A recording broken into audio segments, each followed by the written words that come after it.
Hello everyone, आज की इस वीडियो में हम आपके साथ डिस्कस करने वाले हैं आरआरबी एनटीपीसी यूजी 7 मई को जो एग्ज़ाम हुए हैं उसमें जीएस के जितने भी क्वेश्चंस पूछे गए हैं, जिस टॉपिक से एग्जैक्ट क्वेश्चन आपके साथ हम इस वीडियो में डिस्कस करेंगे आपके साथ।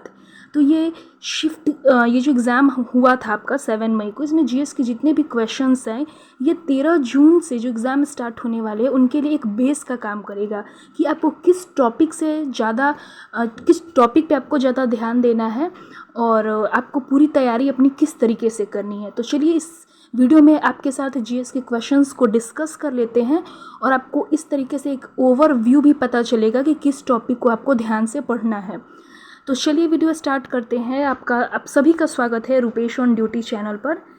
पहला क्वेश्चन है हमारा, पट्टचित्र कला किस राज्य से संबंधित है। बेसिकली पेंटिंग्स के क्वेश्चंस बहुत ज़्यादा पूछे जा रहे हैं, आप इसको एक बार रिवीजन कर लीजिएगा। इस क्वेश्चन का राइट ऑप्शन हो जाएगा उड़ीसा। पट्टचित्र कला जो है वो ओडिशा से संबंधित है। बात करें अगर पश्चिम बंगाल की, तो पश्चिम बंगाल का जो पेंटिंग का नाम है वो है Kali Ghat painting.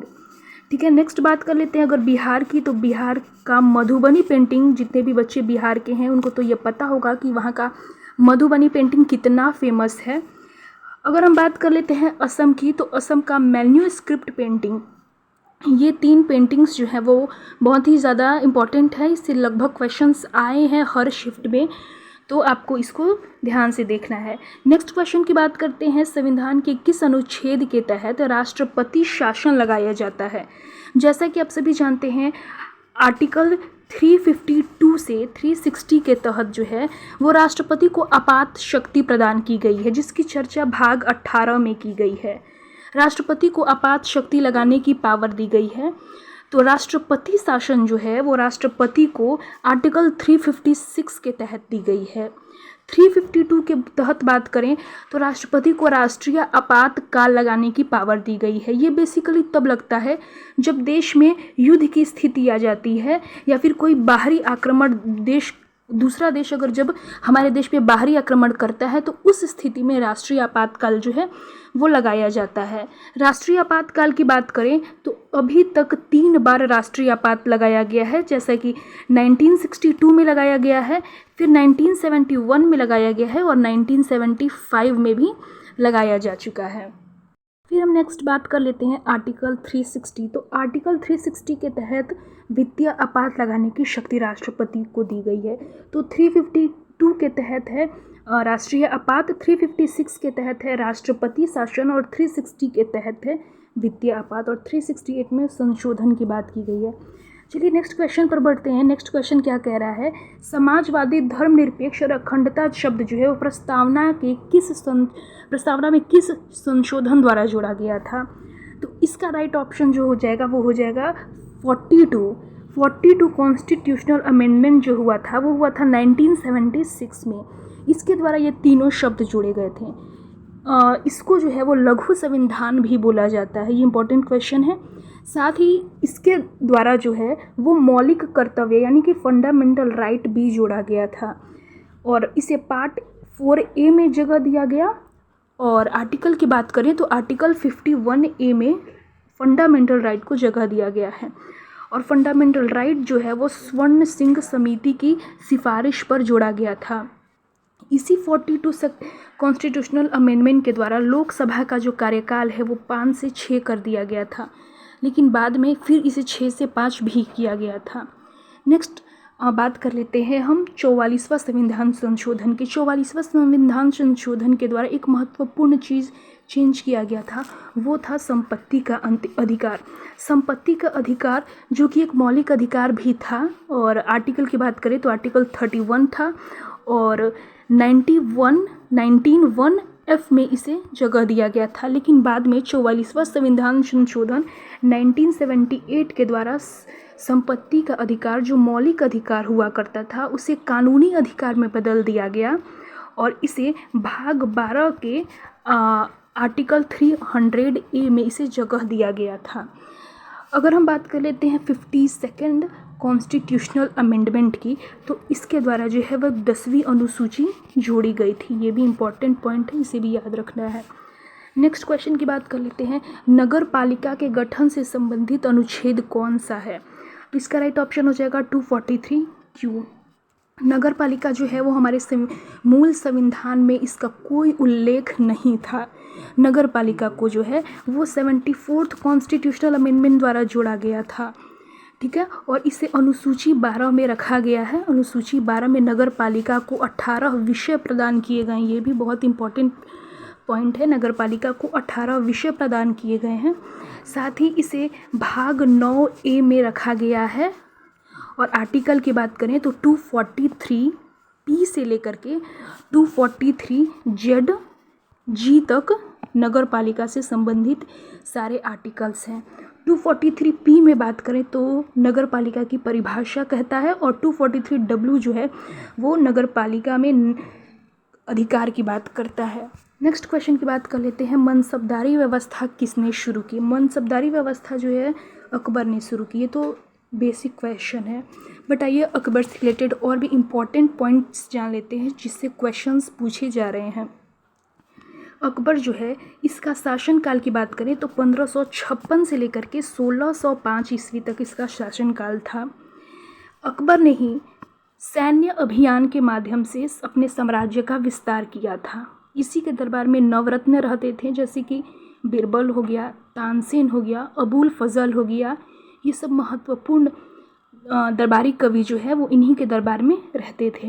Next important point की बात कर लेते हैं कि पानीपत की जो दूसरी लड़ाई हुई थी, पानीपत का सेकंड युद्ध जो हुआ था वो हुआ था अकबर के बीच में और हेमू के बीच में, जिसमें अकबर जो है वो बैरम खां के नेतृत्व में जीत जाता है।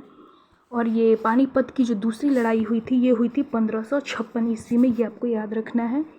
नेक्स्ट इम्पॉर्टेंट पॉइंट ये है कि अकबर ही वो शासक था जिसने जजिया कर को ख़त्म किया था और दीन-ए-इलाही नामक एक नया पंथ शुरू किया था। नेक्स्ट क्वेश्चन की बात करें तो इस क्वेश्चन का नेक्स्ट आंसर जो होगा वो हो जाएगा अकबर। नाउ हम लोग नेक्स्ट क्वेश्चन की बात कर लेते हैं, वो है चित्तगांव शस्त्रागार कांड का नेतृत्व किसने किया था? तो इसका राइट ऑप्शन हो जाएगा सूर्यसेन। नेक्स्ट क्वेश्चन की बात कर लेते हैं, बंगाल में द्वैध शासन व्यवस्था किसने लागू की थी? तो बंगाल में द्वैध शासन जो है वो रॉबर्ट क्लाइव द्वारा लागू किया गया था।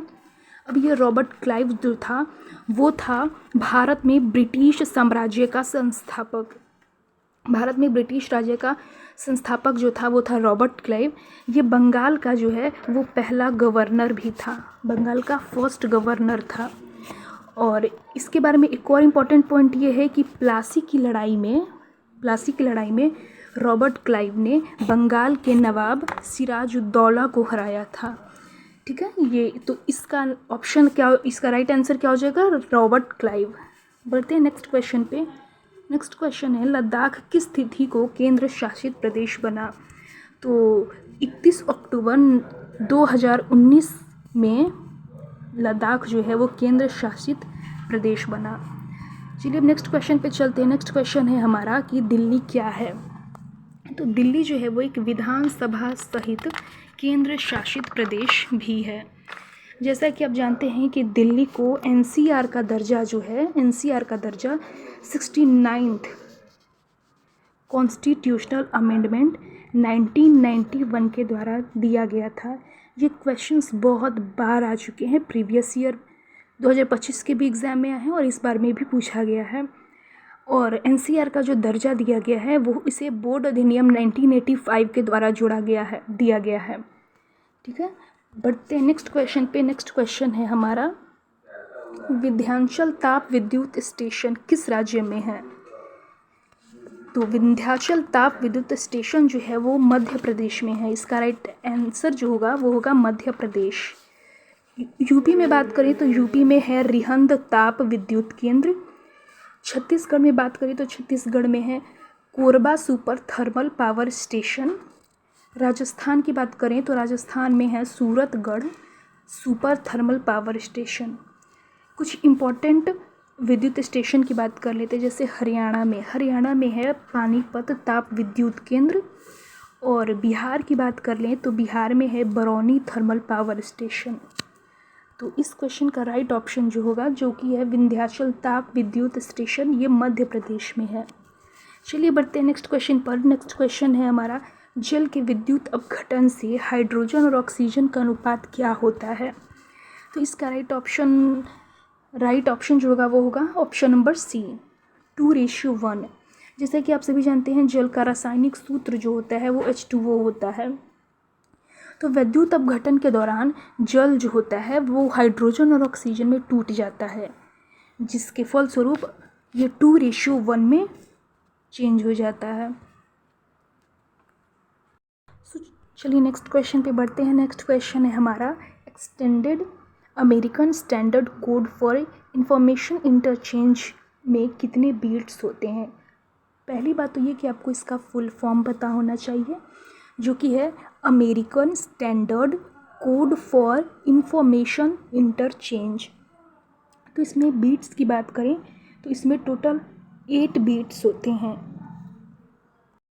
एंड इसमें टोटल कैरेक्टर की बात करें तो टोटल 128 कैरेक्टर होता है। और कोड रेंज की बात करें तो 0 से लेकर के 127 तक इसका कोड रेंज होता है। तो इसका फुल फॉर्म आपको पता होना चाहिए, ये भी बहुत बार एग्जाम में रिपीट हुआ है। नेक्स्ट क्वेश्चन की बात करते हैं, extended American standard code for information interchange कितने कैरेक्टर प्रदर्शित कर सकता है। तो इसका राइट ऑप्शन हो जाएगा ऑप्शन नंबर बी, 256। ये इसका राइट आंसर हो जाएगा। तो जैसा कि अभी मैंने आपको बताया कि इसमें 8 बीट होते हैं, तो अगर आप 2 की पावर 8 कर देते हो तो ये आ जाता है 256, यानी कि ये जो है वो 256 कैरेक्टर जो है वो प्रदर्शित कर सकता है। चलिए नेक्स्ट क्वेश्चन पे बढ़ते हैं। नेक्स्ट क्वेश्चन हमारा क्या कह रहा है, कंप्यूटर हार्डवेयर को संचालित और नियंत्रित करने वाला सॉफ्टवेयर क्या कहलाता है। तो कंप्यूटर हार्डवेयर को संचालित और नियंत्रित करने वाला सॉफ्टवेयर जो होता है वो सिस्टम सॉफ्टवेयर होता है। ठीक है, इसका राइट ऑप्शन सी हो जाएगा। ठीक है, एप्लीकेशन सॉफ्टवेयर के बारे में तो आपको पता होगा, जो हम लोग नॉर्मली जितने भी एप्लीकेशंस यूज़ करते हैं, वो फ़ोन में हो या फिर आपकी पीसी में हो, ये एप्लीकेशन सॉफ्टवेयर होते हैं। यूटिलिटी सॉफ्टवेयर की बात करें तो ये एक सिस्टम सॉफ्टवेयर होता है जिसे कंप्यूटर या फ़ोन में सुरक्षा और रख रखाव के लिए डिज़ाइन किया गया है, ताकि आपका फ़ोन हुआ या लैपटॉप हुआ या कंप्यूटर, मतलब आपके पास जो भी डिवाइस है वो सुरक्षित रहे, इसलिए यूटिलिटी सॉफ्टवेयर डिज़ाइन किया गया है। यह डिवाइस को अच्छे से, ताकि आपका डिवाइस जो है वो अच्छे से चल सके, इसके लिए यूटिलिटी सॉफ्टवेयर डिज़ाइन किया गया है। कुछ एग्जाम्पल की बात कर लेते हैं यूटिलिटी सॉफ्टवेयर की, जैसे हो गया एंटीवायरस। एंटीवायरस इसका एग्जाम्पल है। एंटीवायरस जो होता है वो लैपटॉप हुआ या फिर फ़ोन हुआ, उसको वायरस से या फिर ट्रोजन से बचाता है। नेक्स्ट एग्जाम्पल की बात कर लेते हैं, जैसे डिस्क क्लीनअप। डिस्क क्लीनअप भी इसका एक एग्जाम्पल है। डिस्क क्लीनअप जो होता है वो जंक फाइल को हटाता है आपके फ़ोन से या फिर लैपटॉप से, पीसी से, और स्टोरेज खाली करता है। जब आपका फ़ोन का स्टोरेज फुल हो जाता है तो आपको स्टोरेज खाली करने की जब ज़रूरत होती है तो आप डिस्क क्लीनअप कर सकते हैं, जिसके माध्यम से आपका स्टोरेज खाली होगा। नेक्स्ट इसका अनदर एग्जाम्पल हो सकता है, जैसे डिस्क फ्रेगमेंटर्स। बिखरे हुए डाटा को ये व्यवस्थित करता है और आपके हार्ड ड्राइव की स्पीड को जो है वो बढ़ाता है। नेक्स्ट बात कर लेते हैं फर्मवेयर क्या है। तो फर्मवेयर जो है वो किसी इलेक्ट्रॉनिक डिवाइस के हार्डवेयर को नियंत्रित करता है। यह बताता है कि डिवाइस को कैसे काम करना है। यह परमानेंट होता है। इसके एग्जाम्पल की बात करें तो इसका एग्जाम्पल है जैसे बायोस हो गया, राउटर हो गया, और टीवी रिमोट जो आपके पास है, आप टीवी रिमोट दबाते हैं तो इंस्ट्रक्शन जाता है कि आपको ये नंबर चैनल आपको देखना है, तो ये भी एक तरीके का फर्मवेयर ही हुआ। लास्ट क्वेश्चन आज का देख लेते हैं कि MS वर्ड, क्रोम और फोटोशॉप जो है वो किसके उदाहरण हैं।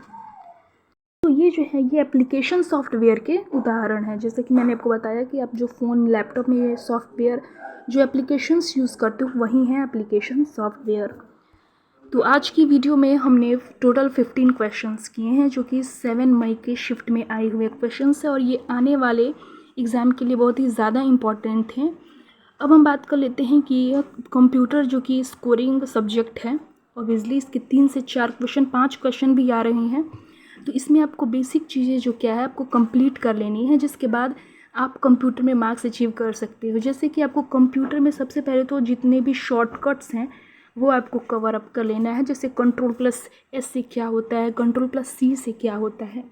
देन हम बात कर लेते हैं, आपको एब्रीविएशंस जितने भी हैं वो आपको कंप्लीट करना है। जैसे URL का फुल फॉर्म क्या है, LAN का फुल फॉर्म क्या है।